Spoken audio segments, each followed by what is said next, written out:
Em Brasília, 19 horas.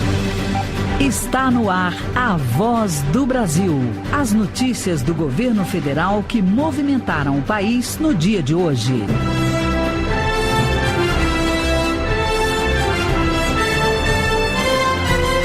Boa noite. Boa noite para você que nos acompanha em todo o país. Quinta-feira, 2 de março de 2017. E vamos ao destaque do dia. Exportações brasileiras continuam em alta e saldo da balança comercial bate novo recorde em fevereiro. E tem empresa abrindo mercados e driblando a crise, vendendo para outros países. José Luiz Filho. Além da necessidade de conquistar novos clientes, a taxa de câmbio mais estável e programas de incentivo à exportação impulsionaram as empresas brasileiras a se lançarem no mercado internacional. E você também vai ouvir na Voz do Brasil de hoje. BR-163 no Pará começa a ser liberada. Natália Kozlik. E o Ministério dos Transportes afirma que não faltam recursos para terminar de asfaltar a rodovia. Espírito Santo vai receber 1 milhão de doses extras da vacina. E vamos falar ainda da operação Rodovida nas estradas durante o carnaval. Beatriz Amiden. O número de acidentes diminuiu 5,3% neste carnaval se comparado a 2016. Hoje, na apresentação da Voz do Brasil, Gláucia Gomes e Ayrton Medeiros. E para assistir a gente ao vivo na internet, basta acessar www.voz.gov.br. O Brasil vendeu para o exterior produtos no valor de mais de 15 bilhões de dólares no mês de fevereiro. As compras de produtos de outros países foram de perto de 11 bilhões de dólares. Os números mostram mais um resultado positivo na balança comercial. E o reflexo da economia é que, com mais exportações, aumenta também o mercado de trabalho aqui no Brasil. Vender para outros países foi a solução encontrada por uma empresa paraense que produz e vende açaí. Há 2 anos eles começaram a exportar e hoje 28 países estão na lista de clientes. Segundo Nivaldo Berlandi dos Santos, sócio da empresa, a estratégia de vender no mercado externo ajudou a empresa a manter a produção e o emprego dos trabalhadores. Com a crise no mercado nacional, se a gente não tivesse essa saída, a gente teria diminuído o ritmo de produção, os volumes, e consequentemente faturamento, e logo a quantidade de colaboradores e o parque fabril teria sido reduzido a nossa capacidade. As vendas brasileiras para outros países chegaram perto de 15 bilhões e meio de dólares em fevereiro, e a diferença entre o que foi vendido lá fora e o que foi comprado no exterior passou dos 4 bilhões e meio de dólares. As vendas de produtos industrializados, como veículos, passaram de 10 bilhões de dólares em 2017. Mas os produtos não industrializados, como minério de ferro, petróleo bruto e soja em grãos, seguem na liderança das exportações brasileiras. Pelo 3º mês seguido, o país também registrou aumento nas importações. Em fevereiro, foram quase 11 bilhões de dólares. Isso é um sinal de retomada da atividade econômica, como explica o secretário de Comércio Exterior do Ministério da Indústria, Comércio Exterior e Serviços, Abrão Neto. É um indício muito forte de reaquecimento da economia brasileira, principalmente quando se observa que fevereiro foi o 3º mês consecutivo de aumento das importações e importações principalmente de insumos para a agricultura e para a indústria. A China é o principal importador de produtos do Brasil e neste ano comprou 79% a mais do que no mesmo período do ano passado. Reportagem Ney Pereira. E dentro desse resultado positivo das novas exportações, estão empresários brasileiros que conseguiram driblar a crise financeira e crescer. Eles são novos nesse assunto, mas já estão vendendo como gente grande para países como Estados Unidos e China. Com o mercado nacional em crise, no ano passado, a saída para a fábrica de fornos de pizza instalada na Vila Carrão, zona leste da capital paulista, foi buscar negócios fora do Brasil, como explica o diretor comercial Rony Moreira. Foi uma questão de sobrevivência porque nós tivemos uma queda de 25% no nosso faturamento. Segundo Rony Moreira, a venda de um forno para um cliente na Flórida, nos Estados Unidos, abriu caminho para a empresa estrear no hall de exportadores brasileiros. Para chegar a esse ponto, a empresa precisou se adequar. Uma das mudanças foi na página da internet. Quem acessa o site da fábrica agora, além de português, encontra todas as informações em inglês e espanhol. Outras adequações estão sendo feitas para conquistar novos clientes no exterior. Entre elas, a contratação de mais funcionários, explica o diretor comercial. Nós estamos admitindo pessoas para qualificar melhor a nossa equipe, justamente para atender esse mercado externo. Esse espírito empreendedor fez o número de empresas brasileiras exportadoras crescer 7,3% no ano passado em relação a 2015, chegando a 11.048. Desse total, 4.843 venderam para fora do país pela primeira vez. Além da necessidade de conquistar novos clientes, a taxa de câmbio mais estável e programas de incentivo à exportação impulsionaram as empresas brasileiras a se lançarem no mercado internacional. A maioria, indústrias de pequeno porte, que fecharam negócios principalmente com os Estados Unidos e a China, como explica Erlon Brandão, diretor do Departamento de Estatística e Exportação do Ministério da Indústria, Comércio Exterior e Serviços. São empresas de menor porte, empresas industriais que exportaram produtos industrializados. E como a fábrica de fornos, outras 2.010 estreantes no mercado externo ficam em São Paulo, estado que em 2016 registrou um aumento de 126,1% na quantidade de exportadores. Reportagem José Luiz Filho. E por falar em exportação, caminhões que levam parte da nossa produção de soja e milho para os portos de Miritituba e Santarém, no Pará, estão parados há semanas na BR-163. As estradas viraram grandes atoleiros por causa das chuvas. Equipes do governo estão na região para normalizar a situação, além de oferecerem ajuda emergencial para caminhoneiros, motoristas e familiares que estavam isolados com a entrega de cestas básicas. As equipes trabalham para liberar a pista em direção aos portos o quanto antes. Em função das chuvas, as obras de pavimentação da rodovia não puderam ser finalizadas, o que está previsto para ocorrer até o ano que vem. A previsão do governo é de acabar até esta sexta-feira a fila de 1.200 caminhões que ainda estão parados na BR-163. Para isso, o ministro dos Transportes, Portos e Aviação Civil, Maurício Quintela, se reuniu nesta quinta-feira com representantes dos produtores e do governo para definir como vai ser realizado o trabalho para regularizar o tráfego na rodovia. O ministro explica o que está sendo feito no local para liberar a pista. Nós já conseguimos, em 3 dias de trabalho, quando o DENIT pôde acessar a área onde estão esses pontos críticos, liberar o trajeto do norte para o sul do país. E a gente espera já a partir de hoje à noite, com esse trabalho do Exército, da Polícia Rodoviária Federal, DENIT, Ministério da Agricultura e da Integração, conseguir também, já a partir de hoje, liberar a rodovia no sentido sul-norte do país. A BR-163, que liga o município paraense de Santarém ao estado do Mato Grosso, é a principal via de acesso ao Pará e importante rota para o agronegócio brasileiro. Cerca de 100 quilômetros da rodovia ainda não estão asfaltados. E é justamente nesses 100 quilômetros que estão os trechos que estavam intrafegáveis desde a semana passada. As fortes chuvas na região e o intenso tráfego de caminhões impediu milhares de motoristas de seguirem viagem. De forma emergencial, o Exército Brasileiro está distribuindo cestas básicas para os motoristas e familiares que estão ilhados na região, próximos à comunidade de Bela Vista do Caracol, entre os municípios de Trairão e Novo Progresso. O tenente Lopes Cora falou como está funcionando a ajuda. A Força Aérea trouxe de Manaus, em 2 voos diários, que terminam amanhã, 3.000 cestas básicas, totalizando aí 81 toneladas de cesta.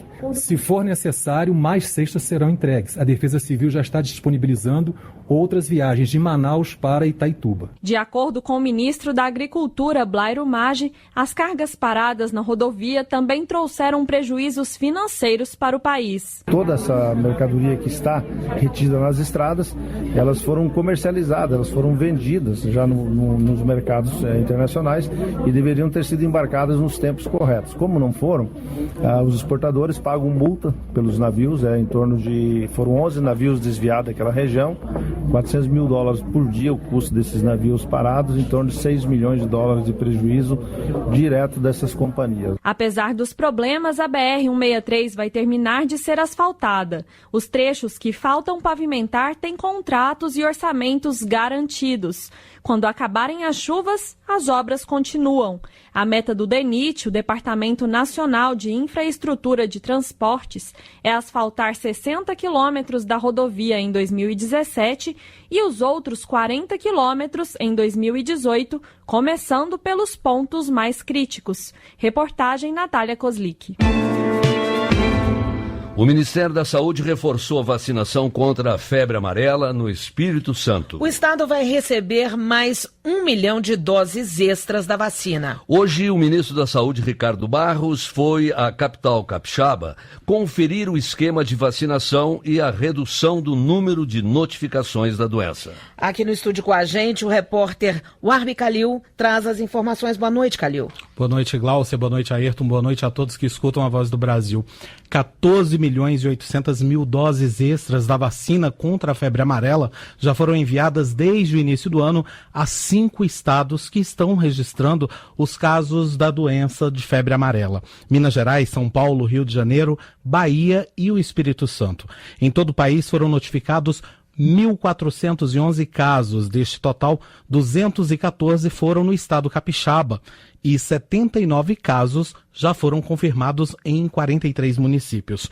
O Espírito Santo já recebeu mais de 2 milhões e meio de doses da vacina contra a febre amarela e o Ministério da Saúde vai enviar mais 1 milhão de doses nos próximos dias.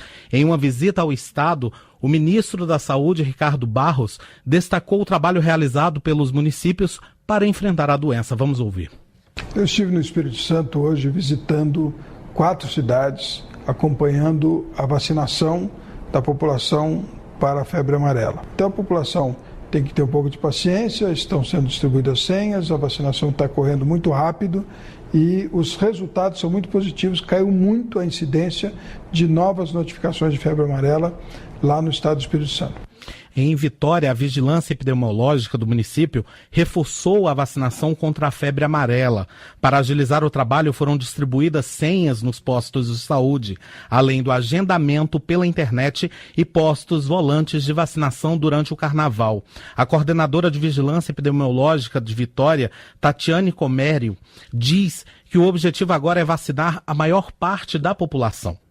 O prazo é a gente conseguir imunizar a maior parte das pessoas, né? Pelo menos a gente já está com cerca de 37% a 40% da população de Vitória, ela já está vacinada. Com as vacinas garantidas pelo Ministério da Saúde, o esquema especial de vacinação em Vitória vai continuar nas próximas semanas, Gláucia. Obrigada, Calil, pela sua participação com a gente aqui na Voz do Brasil. Aparelhos de raio-x, tomógrafos, esterilizadores. Os equipamentos hospitalares são essenciais para um bom atendimento à população. E o Ministério da Saúde quer saber quais equipamentos estão faltando nos hospitais públicos e conveniados ao SUS de todo o país. As unidades de saúde deverão preencher um cadastro pela internet e o governo federal vai selecionar as prioridades. A medida vai traçar um mapa da saúde nos estados e municípios, identificando as necessidades de equipamentos nas unidades de saúde. As instituições selecionadas vão receber equipamentos médicos, reforçando o atendimento para as pessoas que mais precisam do SUS, como explica o secretário de Atenção à Saúde do Ministério da Saúde, Francisco de Assis Figueiredo. Onde o cidadão se desloca vários quilômetros para uma tomografia, uma ressonância, um ultrassom, nós queremos levar dentro daquilo que já consta nas nossas portarias este equipamento, ou seja, para que o deslocamento seja o menor possível. Itamar de Sá é coordenador regional de saúde do Vale do Juruá, região a 650 quilômetros da capital Rio Branco, no Acre.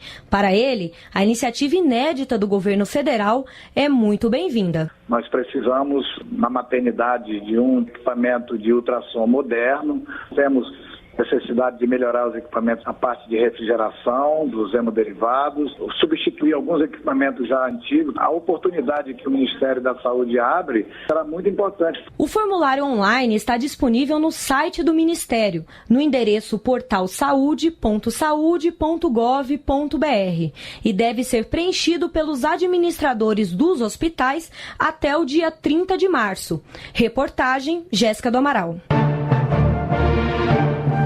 O senador Aloysio Nunes Ferreira vai ser o novo ministro das Relações Exteriores. O anúncio foi feito na tarde de hoje pelo porta-voz da Presidência da República, Alexandre Parola. Aloysio Nunes foi presidente da Comissão de Relações Exteriores do Senado. Foi também ministro-chefe da Secretaria-Geral da Presidência da República e ministro da Justiça no governo do ex-presidente Fernando Henrique Cardoso. Aloysio Nunes foi substituir o senador José Serra, que deixou o cargo na semana passada por problemas de saúde. 19h15 em Brasília. E hoje a Polícia Rodoviária Federal divulgou os números da operação nas rodovias durante o Carnaval. Durante a fiscalização, 800 motoristas foram presos. Os detalhes você vai saber daqui a pouquinho. Momento Social. Hoje o nosso quadro vai responder a dúvida da Gildete Pereira, moradora de Planaltina de Goiás. Ela recebe o Bolsa Família e anda ouvindo muitos boatos dizendo que o programa vai acabar. E quem esclarece tudo para ela é o ministro do Desenvolvimento Social e Agrário, Osmar Terra. Vamos ouvir. Olá, ministro. Meu nome é Gildete, Pereira Trindade, moro em Planaltina de Goiás. Eu gostaria de saber se os benefícios sociais vão acabar. Isso é uma mentira, né? É um boato que se larga sempre, periodicamente, tentando desgastar quem faz as políticas públicas. Não existe possibilidade nenhuma dos benefícios acabarem. Os benefícios sociais estão mantidos. Quem recebe o Bolsa Família sabe que o governo do presidente Michel Temer não só manteve o programa, como deu um aumento maior que a inflação para o programa nesse ano que passou, né? Foi um aumento de 12,5%. Então, o fato do presidente dar um reajuste acima da inflação e vai dar um novo reajuste esse ano, também acima da inflação, mostra a intenção do governo não só em manter o programa, como reforçar, valorizar o programa do Bolsa Família. Então não há nenhuma possibilidade. O benefício de prestação continuada vai ser mantido. Todos os programas sociais serão mantidos enquanto as pessoas precisarem deles.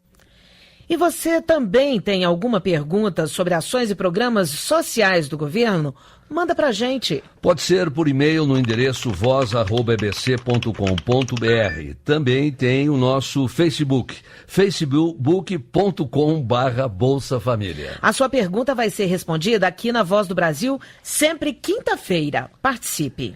Pelo segundo mês consecutivo, o governo conseguiu incluir todas as famílias pobres e extremamente pobres no Bolsa Família. Isso significa que a fila foi zerada de novo. Em fevereiro, mais de 460 mil famílias se inscreveram no cadastro único e atendiam os requisitos do programa, passaram a receber o benefício. Famílias como a da diarista Lourdes de Oliveira, de 36 anos, moradora de Navegantes, em Santa Catarina, que passou a receber o dinheiro do programa no último mês. O benefício de R$ 170 chegou na hora em que ela mais estava precisando. Com o marido desempregado, já estava faltando dinheiro para as coisas mais básicas. Quando tu chega assim, gás acaba, leite de criança acaba, fralda acaba, né? Que meu pequeno ainda usa fralda, né? Aí é um dinheiro que vem assim, numa hora muito ótima. O governo federal conseguiu incluir famílias como a de Lourdes, zerando a fila de espera do programa, porque investiu no aprimoramento dos mecanismos de controle do Bolsa Família. De acordo com o ministro do Desenvolvimento Social e Agrário, Osmar Terra, análises mensais nos cadastros vão reduzir o tempo médio que o poder público leva para identificar se as famílias têm renda maior do que a declarada. Valorizando no sentido de dar o Bolsa Família para quem precisa do Bolsa Família. Que ele tenha a oportunidade de estar dentro do programa e não fique em fila de espera, como aconteceu todos esses anos. Desde o ano passado, o Ministério passou a contar com 6 novas bases de dados do governo federal que ampliaram as possibilidades de cruzamento de informações sobre a renda das famílias inscritas. Reportagem André Luiz Gomes. Trânsito. Atenção, motorista. Festa no Sambódromo, comemoração também no trânsito. O número de acidentes neste carnaval caiu. O número de acidentes graves também diminuiu em relação ao ano passado. Mais de 220 mil pessoas foram fiscalizadas nos últimos 6 dias pela Polícia Rodoviária Federal, que divulgou hoje o resultado da Operação Carnaval. O número de acidentes diminuiu 5,3% neste carnaval se comparado a 2016. Os acidentes graves também caíram 18,64%. Para o coordenador de operações da Polícia Rodoviária Federal, João Francisco Oliveira, o balanço foi positivo. Nós não tivemos reclamações no sentido de pessoas que tenham ficado presas em congestionamentos. Garantir a mobilidade, volto a dizer, era um objetivo forte para nós. A outra situação, a gente conseguiu intensificar as ações de enfrentamento à criminalidade e reduzimos o número de acidentes graves, em que pese o número de vítimas fatais tenha aumentado. Mas o número de acidentes graves a gente conseguiu reduzir significativamente nessa operação. De acordo com a PRF, as principais causas dos acidentes com mortes no carnaval foram a falta de atenção, o excesso de velocidade e a embriaguez ao volante, apesar do aumento da fiscalização. Todos esses fatores podem ser evitados pelos motoristas, o que reduz a violência no trânsito, como explica João Francisco. A gente comprovou mais uma vez, infelizmente, nesse carnaval, que ultrapassagens irregulares, que respondendo por quase a metade das nossas vítimas fatais, combinado com velocidade incompatível acima das vias, é uma combinação letal. Então, conscientização é o que a gente pede aí para quem está nos escutando. Mais de 220 mil pessoas foram fiscalizadas e 800 pessoas foram presas. Participaram do trabalho 1.200 viaturas da Polícia Rodoviária Federal, com 200 radares e 1.600 bafômetros. Reportagem Beatriz Amiden. Essa é a segunda vitória seguida comemorada no trânsito. Em todo o ano passado, o número de acidentes nas estradas federais também caiu 21% em relação a 2015. 19h22 em Brasília. Sonegação de impostos, lavagem de dinheiro, falta de recolhimento de tributos, práticas ilegais que são fiscalizadas pela Receita Federal. Hoje, o órgão divulgou uma tentativa de como vão ser feitas as fiscalizações esse ano e quanto deve ser recuperado com impostos devidos, além de multas e juros. Dinheiro que pode ser usado no futuro pelo governo para a construção de casas populares, ações na área da saúde, educação e programas sociais. A Receita Federal espera recuperar este ano mais de 143 bilhões de reais, resultado da fiscalização de mais de 14.300 contribuintes que têm declarações com indícios de irregularidade. Segundo o subsecretário de Fiscalização da Receita Federal, Iágaro Jung Martins, a maioria dos contribuintes fiscalizados é composta por empresas. É importante destacar que essa quantidade de pessoas, esses 14 mil contribuintes que serão fiscalizados em 2017, eles já sofreram um processo de análise pelos auditores fiscais que atuam na área de programação da Receita, ou seja, a área que decide quem será fiscalizado, e o que faz com que nós tenhamos um grau de acerto de quase 92% das ações fiscais que iniciamos. Segundo o subsecretário de Fiscalização, Iágaro Jung Martins, neste ano a Receita Federal vai aumentar a fiscalização de aquisições e fusões entre empresas. Setores específicos como a indústria de cigarros, combustíveis e bebidas também vão receber atenção especial. Acredito que é uma economia que custará muito caro a quem se utilizar da sonegação. A fiscalização da Receita Federal identificará essa pessoa. A Receita também vai continuar o combate a crimes contra a ordem tributária, a corrupção e a lavagem de dinheiro em operações especiais como a Lava Jato. Em 2016 foram resgatados cerca de 121 bilhões de reais com autuações contra a sonegação fiscal, evasão e falta de recolhimento de tributos. Reportagem Gabriela Noronha.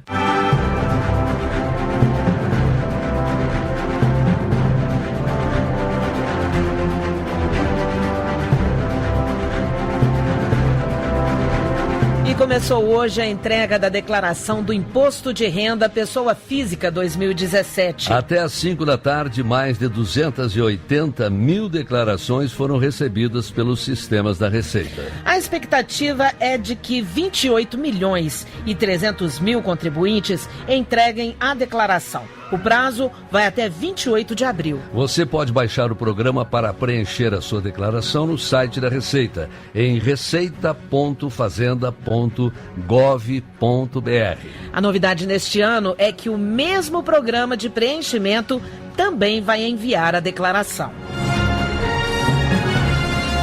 E essas foram as notícias do governo federal. Uma realização da Secretaria de Comunicação Social da Presidência da República. Com produção da Empresa Brasil de Comunicação. Fique agora com as notícias do Poder Judiciário e do Congresso Nacional. Boa noite para você. Boa noite para você, até amanhã.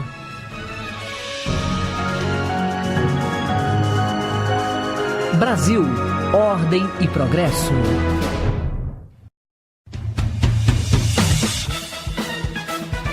Você vai ouvir agora notícias do Poder Judiciário. Supremo Tribunal Federal julga se a abertura de processo criminal contra o governador depende de autorização da Assembleia Legislativa. Banco deve indenizar trabalhador que foi atingido por tiro na cabeça em assalto a posto de atendimento. O metrô de São Paulo é condenado por descuido com pessoa com deficiência que caiu em estação. Agora em Brasília, 7h25. Boa noite, eu sou Uliana Gomes. E eu sou o Arthur Filho. O Supremo Tribunal Federal voltou a julgar se a abertura de processo criminal contra governador depende de licença prévia da Assembleia Legislativa. O caso envolve o estado de Minas Gerais. Ricardo Viúla. No Supremo Tribunal Federal, o Partido Democratas alega que não está escrito na Constituição Mineira que o governador só pode responder a uma ação penal no Superior Tribunal de Justiça se houver o aval dos deputados estaduais. Assim, o partido defende que o governador do estado pode ser julgado pelo STJ sem a autorização parlamentar. O Democratas buscou o STF depois de o atual governador de Minas, Fernando Pimentel, ter sido denunciado pela Procuradoria-Geral da República ao STJ por suspeita de corrupção e lavagem de dinheiro. Até agora, 5 ministros votaram contra a exigência de autorização da Assembleia Legislativa para processar o governador por crime comum. Para o ministro Luiz Fux, a medida acaba, na prática, protegendo o chefe do Executivo Estadual. Nenhum Estado da Federação deveria haver essa necessidade de licença da Assembleia, máximo porque, à luz de um conhecimento interdisciplinar, nós sabemos que o governo do Estado tem domínio sobre a Assembleia e dificilmente ele será processado se houver essa condição de procedibilidade. Já outros 4 ministros entenderam que o pedido do Democratas não poderia ter sido apresentado por meio de uma ação direta de inconstitucionalidade. Por isso, eles votaram para o processo não ser analisado no STF. Diante do impasse, o julgamento foi suspenso e deve ser retomado em abril com a chegada do novo ministro Alexandre de Moraes.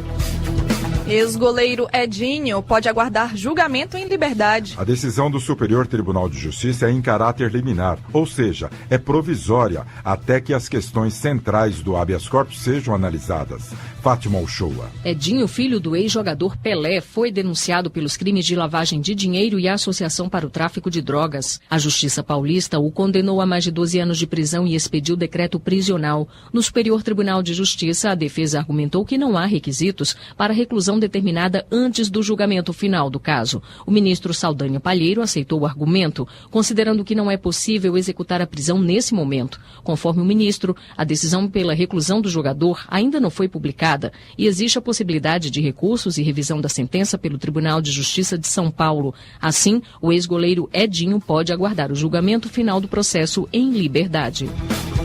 Bancário atingido por tiro na cabeça em assalto ao posto de atendimento deve ser indenizado em R$500 mil. A decisão é da segunda turma do Tribunal Superior do Trabalho, Priscila Peixoto. 6 ladrões assaltaram o posto bancário e atingiram o empregado que não conseguiu abrir o cofre. Ele ficou definitivamente incapacitado para o trabalho aos 25 anos de idade. Ao analisar o caso na segunda turma do TST, a ministra Maria Helena Malman lembrou que as sequelas ao bancário foram graves e ressaltou que a saúde dele não pode ser tratada com descaso. Assim, fixou a indenização em R$500 mil.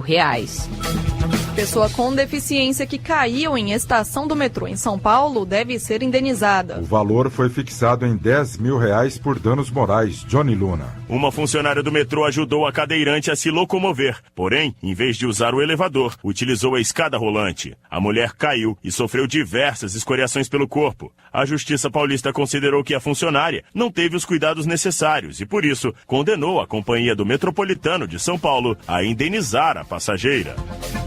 Portal de notícias deve pagar R$10 mil a cantor sertanejo por postar foto errada em notícia. A publicação era sobre roubo cometido por outra dupla sertaneja, Fernando Rota. Humberto Mesquita, que fazia parte da dupla Dudu de Valença e Rodrigo, teve imagem publicada em notícia no portal Terra sobre furto em joalheria, mas o crime foi cometido por outra dupla sertaneja. Por isso, a Justiça de Goiás condenou o site a indenizar o cantor Humberto.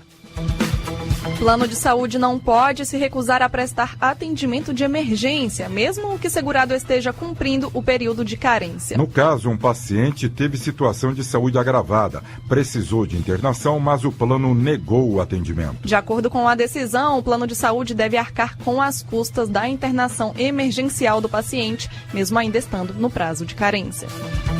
Você acompanha outras notícias do Poder Judiciário em 104,7 FM para o Distrito Federal em torno e também pela internet. Acesse www.radiojustiça.jus.br e siga pelo Twitter. twitter.com/radiojustiça. Uma boa noite. A você, boa noite. Notícias do Poder Judiciário, uma produção da Rádio Justiça, Supremo Tribunal Federal.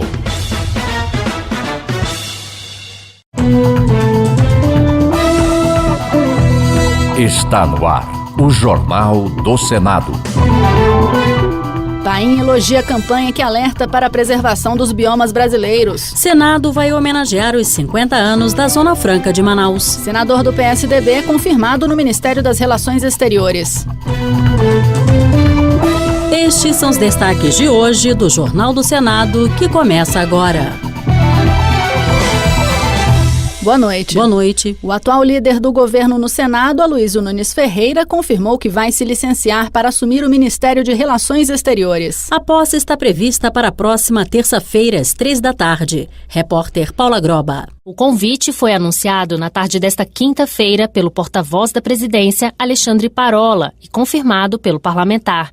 A atuação de Aloysio Nunes Ferreira à frente da Comissão de Relações Exteriores entre os anos de 2015 e 2016 foi mencionada pela Presidência da República durante o anúncio como um exemplo claro do elevado valor e das importantes contribuições que o senador do PSDB traz para a promoção e a defesa dos interesses de política externa. Em entrevista à Rádio Senado, Aloysio destacou a defesa das fronteiras brasileiras e o fortalecimento do Mercosul como algumas de suas prioridades à frente do Itamaraty. Então você tem um trabalho importante aí de parceria com a Defesa Nacional para o combate a tráfico de armas, tráfico de drogas, tráfico de pessoas. Isso é uma linha importante que já vinha sendo desenvolvida. A outra é dar mais vida ao Mercosul, tornar um bloco economicamente mais dinâmico, aproximá-lo dos países da Aliança para o Pacífico.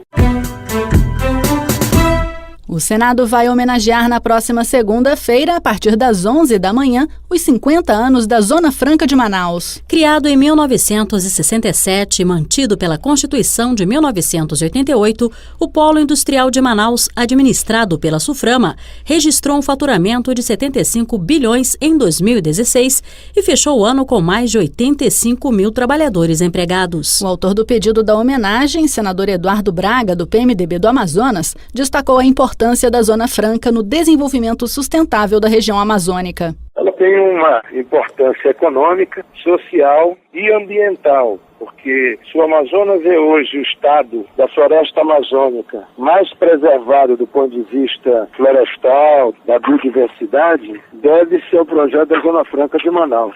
A senadora Vanessa Graziotin, do PCdoB do Amazonas, por sua vez, argumentou que, além dos benefícios econômicos, o fortalecimento da Zona Franca ajuda a preservar o meio ambiente. Uma questão que hoje é uma das nossas maiores bandeiras e um dos nossos maiores esteios, que é a preservação da floresta amazônica. A importância que a Zona Franca tem para o Brasil e para as mudanças climáticas em escala mundial.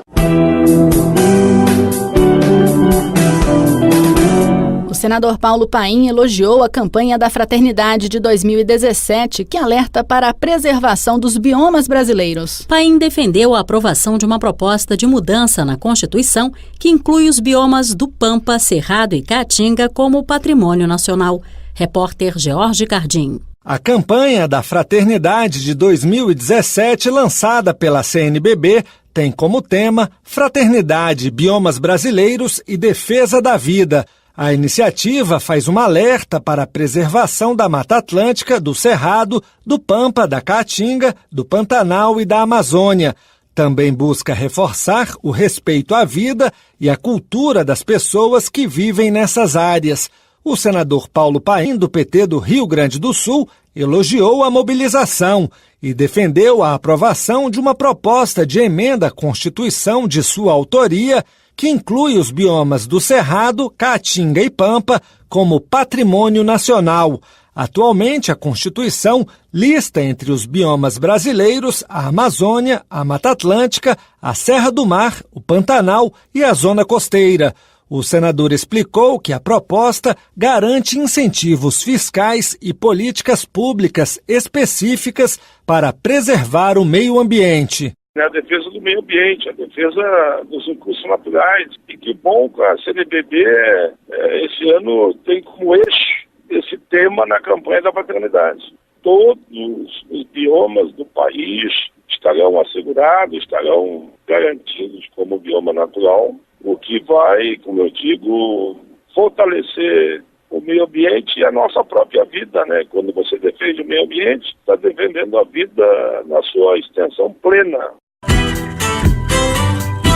O senador Wellington Fagundes, do PR de Mato Grosso, criticou a dificuldade para a emissão de licenças ambientais em seu estado, situação que prejudica a logística de transportes e a exploração de recursos minerais. Ele chamou atenção para o atraso nas obras da rodovia BR-242, importante para o escoamento de produtos agropecuários do Vale do Araguaia. Segundo Wellington Fagundes, apesar da promessa do IBAMA de autorizar a obra em dezembro do ano passado, até agora a licença não foi liberada. O senador mato-grossense também pediu atenção à BR-070, que atravessa uma reserva indígena, e o Ministério dos Transportes não consegue licença ambiental para fazer as melhorias necessárias.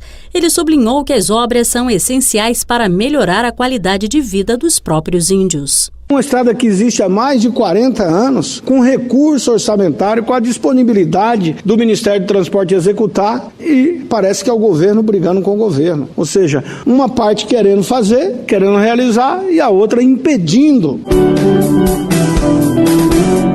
Os movimentos sindical e social estão se organizando para combater a reforma da Previdência. O alerta é do senador Humberto Costa, do PT de Pernambuco. Segundo Humberto Costa, há o consenso que a reforma nas regras previdenciárias representa um gigantesco prejuízo aos trabalhadores, particularmente aos rurais. Para o senador do PT, se as mudanças na aposentadoria forem aprovadas da forma como estão hoje na proposta, os empregados no campo praticamente ficarão impossibilitados de ter acesso aos recursos necessários para manter o mínimo de dignidade durante o final da vida. Esse é um governo contra os pobres. Esse é um governo contra o povo sofrido desse país. E não é por acaso que a população brasileira já começa a mostrar que entende claramente o que está acontecendo nesse país. A reestruturação da Empresa Brasil de Comunicação, a EBC, foi publicada na edição desta quinta-feira do Diário Oficial da União. Um dos principais pontos da lei é a possibilidade de o presidente da República demitir a qualquer tempo o diretor-presidente da empresa. Repórter Bruno Lourenço. A EBC, Empresa Brasil de Comunicação, era gerida por um diretor-presidente com mandato fixo de 4 anos, não coincidente com o do presidente da República. Diretor que só poderia ser retirado no caso de uma decisão do Conselho Curador da empresa. Mas quando assumiu o Palácio do Planalto, Michel Temer quis substituir o então responsável pela EBC, Ricardo Pereira de Mello, e editou medida provisória com algumas mudanças na estrutura da empresa, inclusive a possibilidade de o presidente da República nomear e exonerar a diretoria executiva da Empresa Brasil de Comunicação.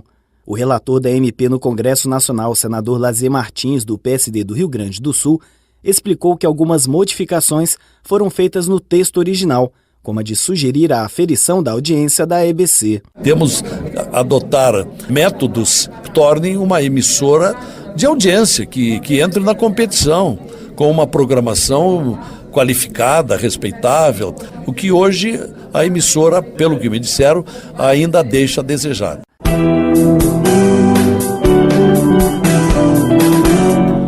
5 em cada 10 brasileiros deixaram de pagar uma conta em 2016. É o que revela uma pesquisa divulgada pelo Serviço de Proteção ao Crédito. O endividamento da população preocupa os senadores, que já discutiram o assunto em audiência pública e aprovaram projetos para proteger os consumidores. O problema afeta principalmente as classes C, D e E. O senador José Agripino, do Democratas do Rio Grande do Norte, acha bastante grave que quase metade das famílias esteja com dívidas atrasadas. Isso vai remeter à inadimplência de pessoas que foram orientadas ou estimuladas a tomar dinheiro emprestado para comprar o que precisavam e o que não precisavam. Um projeto em análise no Senado reduz o tempo de duração dos contratos dos jovens jogadores de futebol. Já aprovada na Câmara dos Deputados, a proposta prevê que o período máximo de contrato entre um jogador com menos de 18 anos e o clube passe dos atuais 5 para 3 anos. O senador Álvaro Dias, do PV do Paraná, avalia que o plano pode prejudicar os clubes que formam o atleta e depois o perdem para equipes estrangeiras. A definição de 5 anos foi exatamente para desestimular o êxito de atletas jovens. Jornal do Senado. Apresentação Raquel Teixeira e Marlúcia Ribeiro. Áudio Eliseu Caires. O Jornal do Senado fica por aqui. Acompanhe agora as notícias da Câmara dos Deputados. Boa noite. Boa noite.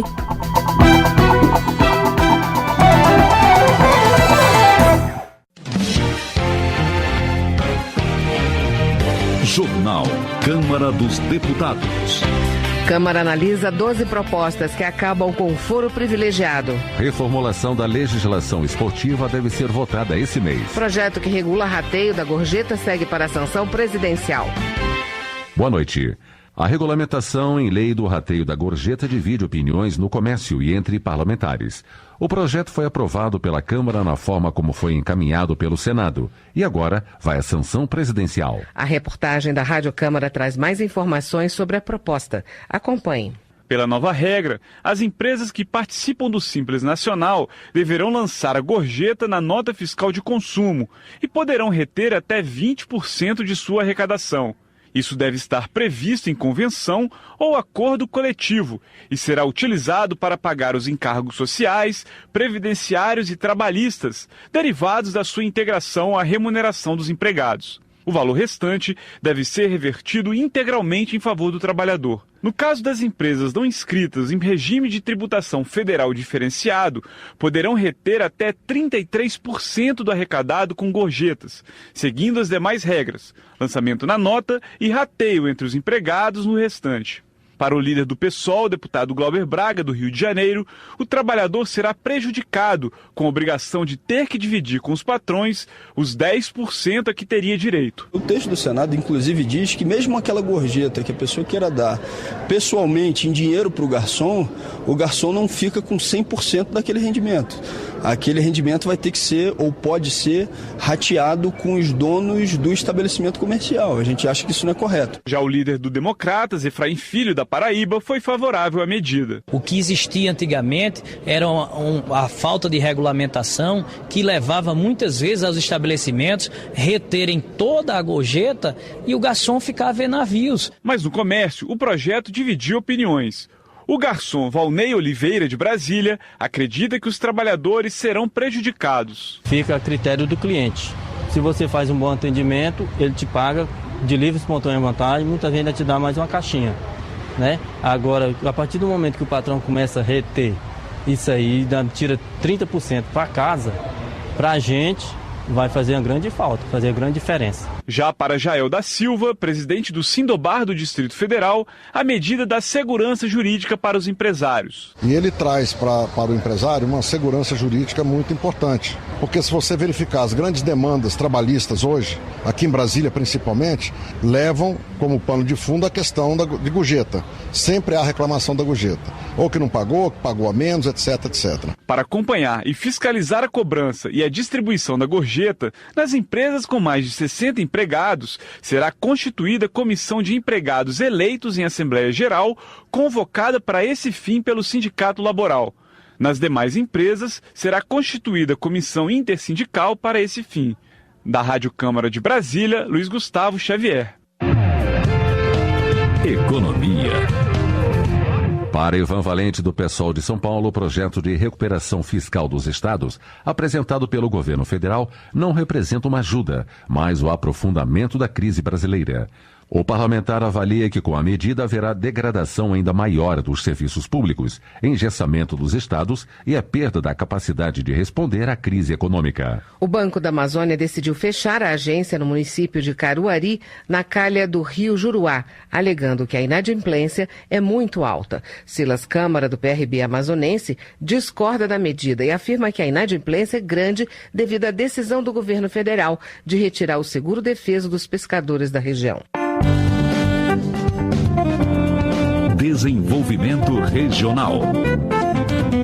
Uma das medidas que o governo do Ceará vai adotar para amenizar os efeitos da seca no estado é a dessalinização da água do mar para abastecimento da região metropolitana de Fortaleza. Leônidas Cristino, do PDT, observa que a tecnologia pode ser a solução para combater a escassez de água em toda a região nordestina. O governo federal anuncia que no dia 6 de março vai começar o abastecimento de água da transposição do Rio São Francisco no açude de Boqueirão, na Paraíba. Segundo palavras de Luiz Couto, do PT, 85% das obras já estavam concluídas durante o governo da ex-presidente Dilma e que não é certo, a seu ver, o atual governo se apropriar da obra e enganar a população. Transportes. As obras da terceira faixa da BR-230, no trecho que liga Cabedelo a Oitizeiro, na Paraíba, começaram no mês de fevereiro. Wilson Filho, do PTB, informa que a ampliação da rodovia foi viabilizada graças ao esforço da bancada federal paraibana, que garantiu o empenho de 158 milhões de reais para a execução da obra. De acordo com Joaquim Passarinho, do PSD, as BRs 163 e 230 no estado do Pará estão em péssimas condições de trafegabilidade. Segundo o deputado, alguns municípios estão ilhados por causa de trechos intransitáveis, como no caso de Uruará a Placas, Itaituba a Rurópolis e Novo Progresso a Itaituba. Júlia Marinho, do PSC do Pará, critica a morosidade na construção do BRT de Belém. Segundo a deputada, a obra foi iniciada em 2015, mas até hoje nem a metade dela foi concluída. Ao cobrar providências da gestão municipal, a congressista conta que as obras estão prejudicando a população, que todos os dias sofrem com engarrafamentos. Agricultura. Marinha Halp, do PMDB de Rondônia, parabeniza o governo federal por suspender a autorização de importar café do Vietnã. A deputada argumenta que a medida iria prejudicar a produção brasileira, que, segundo ela, é capaz de atender a demanda do país. Lembrando que hoje Rondônia produz 2 milhões de sacas de café Conilon por ano. Valdir Colato, do PMDB de Santa Catarina, registra a preocupação dos produtores de vinho que estão tendo dificuldade de encontrar mão de obra para trabalhar na colheita da uva. O deputado frisa que a agricultura está salvando a economia brasileira. Porém, segundo ele, a lei trabalhista precisa ser alterada para ajudar a aumentar o número de empregos no país. Meio Ambiente. O IBAMA comemorou 28 anos de fundação no final de fevereiro. Ao homenagear o Instituto Brasileiro do Meio Ambiente e dos Recursos Naturais Renováveis, Moses Rodrigues, do PMDB do Ceará, cobrou a reabertura de unidades do IBAMA em Sobral, Aracati, Crato e Iguatu. Adelson Barreto, do PR de Sergipe, também registrou o aniversário de 28 anos do IBAMA. Em sua homenagem, o parlamentar lembrou da importância do órgão gerenciador da questão ambiental no país. Esporte. A comissão especial que discute a reformulação da legislação do esporte retoma a discussão do anteprojeto que moderniza as leis de futebol a partir do dia 14 de março. O texto do relator, o deputado Rogério Marinho, do PSDB do Rio Grande do Norte, foi apresentado no fim do ano passado, mas os deputados entraram num acordo para adiar a votação. Saiba mais sobre o assunto na reportagem da Rádio Câmara. O anteprojeto apresentado por Rogério Marinho estabelece normas gerais sobre relações trabalhistas, regime de tributação e formação de atletas, entre outros pontos. É criada, por exemplo, uma terceira figura jurídica para os clubes, a Sociedade Anônima de Futebol, com a possibilidade de abertura de capital em bolsas de valores para reforçar o caráter de clube-empresa. Para Marinho, o esporte deve ser regulamentado em lei por ser o produto que caracteriza o Brasil no mundo. Se você consegue internacionalizar o nosso futebol a partir da organização interna, linkar o futebol com a questão educacional, dar esse viés de uma maior profissionalização, você fortalece a instituição e fortalece um esporte que é o preferido dos brasileiros e é um patrimônio cultural do país. O deputado Orlando Silva, do PCdoB de São Paulo, no entanto, defendeu um debate dos deputados com o Senado Federal, que neste momento analisa a consolidação das leis dos esportes em geral. Para ele, o futebol não deve ser isoladamente tema de uma lei. Algumas modalidades, vou dar exemplo do voleibol, da natação, mesmo do judô, são modalidades que têm crescido na sua profissionalização. Os atletas já têm um grau de profissionalismo bastante relevante. E eu considero, portanto, que o nosso esforço deveria ter visão de sistema nacional do esporte, ter uma política nacional articulada e a lei é a expressão desse sistema. De seu lado, o presidente da comissão, deputado André Sanches, do PT de São Paulo, disse ser impossível comparar o futebol com outros esportes. Ele observou que o futebol hoje é o esporte mais visto no mundo e que muitos jovens jogadores chegam a ganhar R$100 mil por mês, enquanto o salário de um nadador muitas vezes não passa dos 10 mil. Da Rádio Câmara de Brasília, Noelle Nobre. Previdência. Já antecipando a aprovação da reforma previdenciária no Congresso, Arnaldo Faria de Sá, do PTB paulista, considera a proposta injusta com os trabalhadores. Na avaliação do deputado, o texto prejudica o produtor rural, acaba com o benefício assistencial, escraviza o trabalhador e extingue a aposentadoria insalubre, penosa e perigosa. Trabalhadores integrantes de movimentos sociais e sindicais de Minas Gerais se manifestaram contra a reforma da Previdência nas principais cidades do estado. Leonardo Monteiro, do PT, parabeniza a organização dos protestos e conclama a população brasileira para se mobilizar contra pontos do projeto que retiram direitos dos cidadãos. No entendimento de Edinho Bez, do PMDB catarinense, o Brasil precisa reformar a Previdência para garantir assistência a todos os brasileiros. Ele destacou que a Previdência Social, criada há 100 anos, é considerada um dos seguros sociais mais completos do mundo, mas que, se nada for feito, vai entrar em colapso. No entanto, ele alerta que a proposta do governo ainda precisa ser mais discutida no Congresso e com a sociedade para buscar um consenso. Saúde. De acordo com Geraldo Rezende, do PSDB, várias obras devem ser realizadas em Dourados, Mato Grosso do Sul, ainda nesse semestre. O parlamentar destaca a construção do Centro de Diagnóstico e Imagem do Hospital Regional e do Centro Especializado em Reabilitação para o atendimento às pessoas com deficiência. Com o surto de febre amarela que se alastrou por Minas Gerais e Espírito Santo, Evair Vieira de Melo, do PV, informa que 70% dos capixabas já foram vacinados. O deputado diz que vai continuar se empenhando para garantir que toda a população seja imunizada contra a doença. Como o custo da vacina é de apenas R$3, ele considera inadmissível que toda a população não esteja vacinada. Sandro Alex, do PSD do Paraná, entregou 11 respiradores mecânicos para a Santa Casa de Misericórdia de Ponta Grossa. O investimento de quase R$500 mil é oriundo de emenda parlamentar protocolada por ele. O deputado acrescentou também que está levando para a região o tratamento oncológico, com a entrega do aparelho acelerador linear para ajudar no tratamento de câncer. Educação. O reitor eleito da Universidade Federal de Campina Grande, Vicemário Simões, tomou posse no cargo em solenidade realizada no Ministério da Educação. Ao parabenizar o professor Rômulo Gouveia, do PSD da Paraíba, salienta que é prática comum do seu mandato parlamentar destinar emendas para a universidade. Homenagem. O Prêmio Orgulho Autista elegeu Carmen Zanotto, do PPS de Santa Catarina, como político brasileiro destaque. Ao agradecer a homenagem, a deputada ressaltou o quanto ainda precisa ser feito para que cada pessoa autista tenha direito à inclusão na sociedade e visibilidade dentro das políticas públicas da pessoa com deficiência. Henrique Fontana, do PT do Rio Grande do Sul, lamenta a morte da militante petista Maria Isabel Torres. De acordo com o deputado, Maria Isabel sempre lutou por um Brasil mais justo e com mais igualdade. Segurança Pública. Preocupado com a falta de segurança nas cidades brasileiras, Betinho Gomes, do PSDB de Pernambuco, afirma que o poder público precisa elaborar uma ação integrada, unindo governos municipais, estaduais e federal. Ele entende que só será possível combater a violência usando um plano de segurança nacional com financiamento e estratégia comuns entre todos os entes federados. O projeto de Léo de Brito, do PT, prevê a criação do Programa Nacional de Combate Local aos Crimes Federais.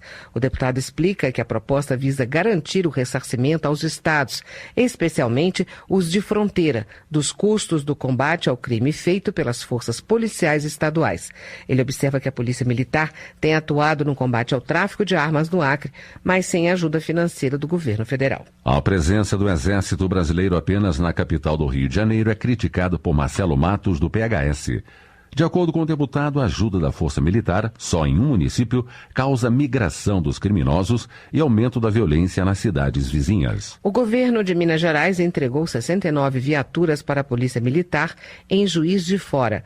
Contente com a notícia, Margarida Salomão, do PT, elogia o empenho da administração local no combate à violência.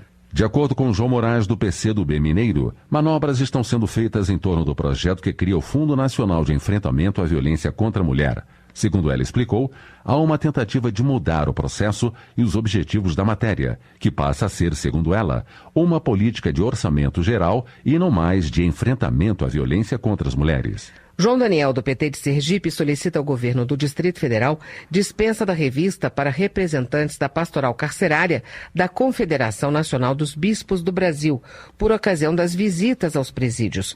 O deputado lembra que a pastoral realiza um importante trabalho junto aos presos e o Distrito Federal é o único ente federado que realiza esse tipo de revista.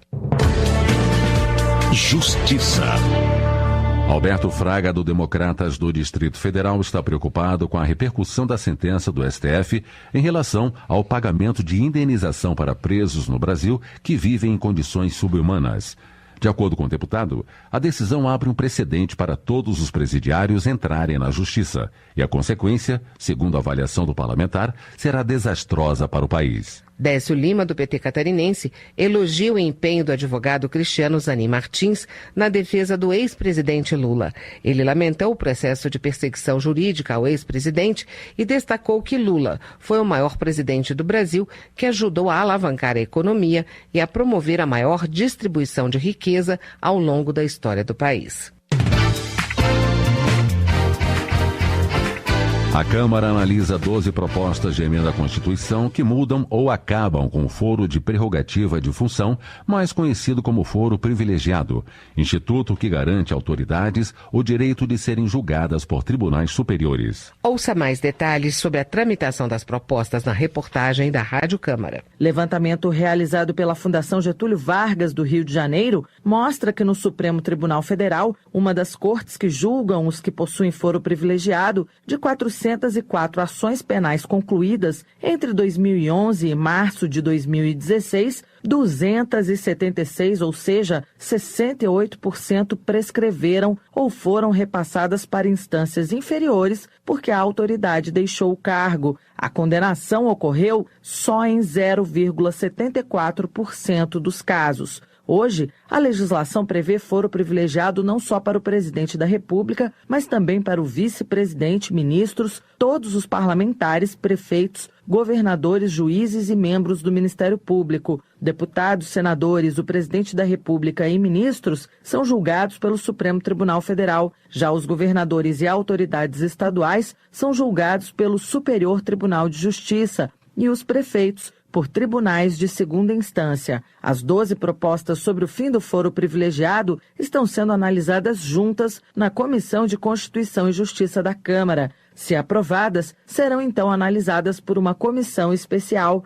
Autor de uma delas, o deputado Rubens Bueno, do PPS do Paraná, quer evitar que as autoridades deixem de ser julgadas. O Supremo Tribunal Federal tem a sua função precípua, o questionamento com relação à Constituição da República, e não crime de A ou de B ou coisa parecida, que tem que fazer um inquérito. Veja o que tem acontecido, por exemplo, com a Lava Jato. Tem milhares de processos, cujos processos demandam tempo e trabalho dia e noite e não vencem. Então, nós temos milhares de juízes espalhados pelo Brasil que podem dar conta na primeira instância disso. E em julgamento em segunda instância, colegiadamente, já pode o condenado ser preso, que é o que está sendo agora afirmado pelo Supremo Tribunal Federal. Já o deputado Léo de Brito, do PT do Acre, acha que o fim do foro privilegiado deve ser melhor debatido. Nós estamos num momento de muita conflagração, um momento de muita animosidade política no país, que muitas vezes quer fazer justiça com as próprias mãos e aí acaba acontecendo um afundamento. Às vezes o debate ele sai do plano da racionalidade para um plano do populismo, um plano das emoções que estão colocadas no momento. Por isso que os corruptos têm que ser punidos e têm que ir para a cadeia. Agora, é claro que as garantias elas devem ser preservadas para que nós não tenhamos nenhum tipo de perseguição política ou algo que pode não ser utilizado agora, mas que pode de repente ser utilizado no futuro. O fim do foro privilegiado é polêmico e divide parlamentares e especialistas. Proposta sobre o assunto chegou a ser aprovada na Comissão de Constituição e Justiça em 2008, mas acabou sendo rejeitada em primeiro turno pelo plenário da Câmara e retirada de pauta. Da Rádio Câmara de Brasília, Geórgia Moraes. Termina aqui o Jornal Câmara dos Deputados. Boa noite. Boa noite para você e até amanhã. Voz do Brasil. De segunda a sexta, às 19 horas. Boa noite.